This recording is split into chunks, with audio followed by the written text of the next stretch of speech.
Just to make clear right now, Israel is shipping in extraordinary amounts of aid to Gaza. Ambassador Mike Huckabee put out a tweet this morning explaining, quote, "There is no policy of starvation in Gaza except Hamas's deliberate starvation of the hostages. Israel does not limit the amount of aid entering Gaza and has in the past facilitated the entry of up to 700 aid trucks per day, depending on UN and NGO supply. Israel is now facilitating daily humanitarian pauses, 10 a.m. to 8 p.m. UN-led aid distribution has stagnated after an initial increase, and the vast majority of it is diverted by Hamas. The main obstacle is not aid entry, says Huckabee, but distribution within Gaza. The Gaza Humanitarian Foundation is the only mechanism successfully ensuring aid is not diverted by Hamas." So how much aid went into Gaza over the last week? 23,000 tons of aid. A rough estimate for how much aid it would require to feed 2 million people.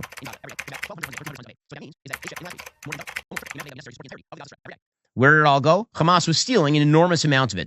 Gaza is not in a state of overt famine, except that Hamas keeps stealing the aid. Whatever famine is being caused in Gaza is being caused by Hamas.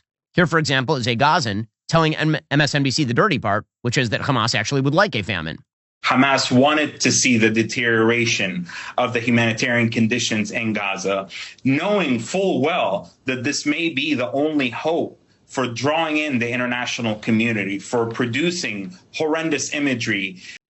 Hamas is winning what it believes to be political victories precisely by starving the people of Gaza. There is a phenomenon that has existed for legitimately decades that is essentially Palestinians staging photos and videos that look as though they are being abused, and they do it for the cameras. It turns out that that is absolutely 100% happening in the current Gaza war. Photographers have been staging the photographs of supposed starvation in the Gaza Strip. Here is a picture, for example, of one of those staged photographs. And he is essentially going around with his camera and asking people to wave their bowls. This is staged, quote, amid Israel's faltering public diplomacy and growing global momentum for recognizing a Palestinian state. Germany's Süddeutsche Zeitung published an investigative report revealing how Hamas manipulates imagery to shape international opinion, successfully so in many cases. The report details how the group stages images of hunger and despair in Gaza using professional photographers covering the war. The paper emphasizes that many widely circulated images of emaciated children do not accurately reflect current conditions. Some of the photos are not from Gaza at all. Others feature children suffering from chronic illnesses unrelated to the war. One image obtained by the paper shows photographers directing Gazans to pose as though they were waiting in line for food. That one, by the way, seemed to make the cover of Time magazine. The photos emerging in recent weeks show precisely what Hamas wants the world to see, a civilian population suffering as a result of Israel's military campaign. There's nothing new here. This has been happening for legitimately decades, and this is why it is astonishing to watch pseudo-journalists go out there and claim that whatever Hamas's Gaza Ministry of Health says must be taken at face value. The Associated Press had its coverage dictated to it by Hamas. You could not work in the Gaza Strip without Hamas dictating your media coverage. Here was Mati Friedman explaining.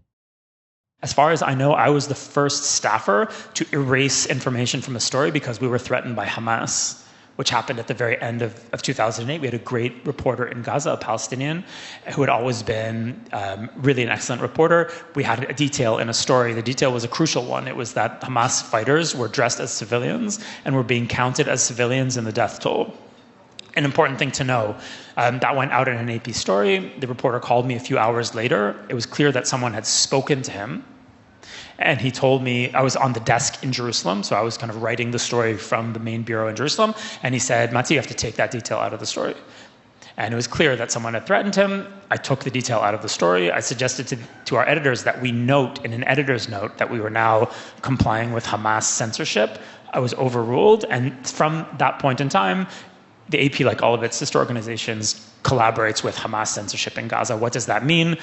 You'll see a lot of dead civilians and you won't see dead militants. You won't have a clear idea of what the Hamas military strategy is. And this is the kicker, the center of the coverage will be a number, a casualty number that is provided to the press by something called the Gaza Health Ministry, which is Hamas. And we've been doing that since 2008.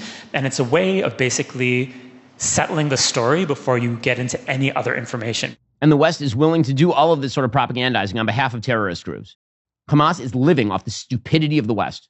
Hamas started a war. It played on the fact that people in the West are too dumb to understand what Hamas actually is and what they want. We in the West, we live great lives, thank God. I've spent my entire life growing up in an America in which I'm surrounded by wonderful people who care about their children. And that's true whether I was living in a blue area like California or a red area like Florida.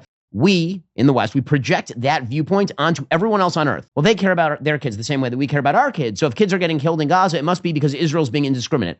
Or maybe Hamas doesn't. They literally put out videos talking about how they love death like we love life. And then we say, no, we don't believe you. Probably you love life exactly the same way that we do. You would never do some of the stuff that you are explicitly admitting that you do. And if you are doing that, it must be because we're being so mean to you. Because honestly, like every human heart is like mine. Every single person wants the same things that I do.